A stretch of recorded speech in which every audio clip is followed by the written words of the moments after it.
นี้เนาะเจ้าข้าวก่อนพกคุมปากเขาเดี๋ยวนี้เจ้าแปรเปลี่ยนพนา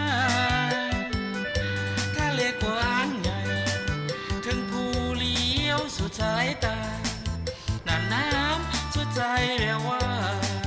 สมหน้าภาพเมืองนากายเหือน้อยดองลอยนาที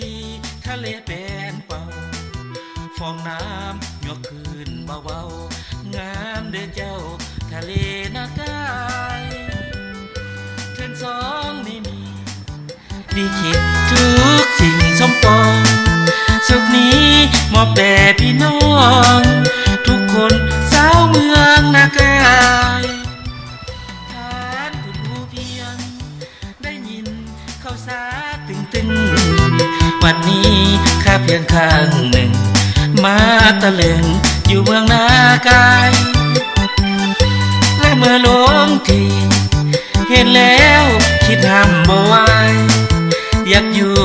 เป็นคู่เคียงกายอยากบอกมีพระหูเจอโอ้สาวนากายบุญหลายจึงได้มาพองามหลายได้สาวไทยบอกเดียวนี้ก็น้องเอฟปีเตอร์น้องได้บ้านใหม่ยังได้ยิ่งแดงแม่นเจอโศกนี้ผมแดดเป็นเตอร์แท้ละเบอร์สาวเมืองนากาย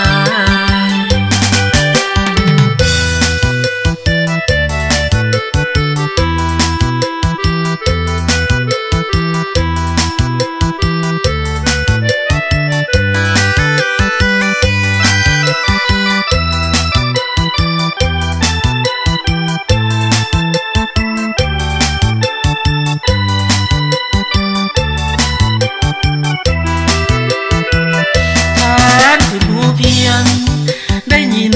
เขาสาตึงวันนี้ข้าเพียงข้างหนึ่งมาตะลึงอยู่เมืองนากายและเมื่อลงทีเห็นแล้วคิดห้ามบ่ไหวอยากอยู่เป็นคู่เคียงกายอยากบอกมีพระหูเจอโอ้สาวนากายบุญหลายจึงได้มาพองามหลายได้สาวไทยบอกเดียวนี้ก็น้องเอฟปีเตอร์น้องได้บ้านใหม่ยังได้ยิ่งแดงแม่นเจอโศกนี้ผมแดดเป็นเตอร์แท้ละเบอร์สา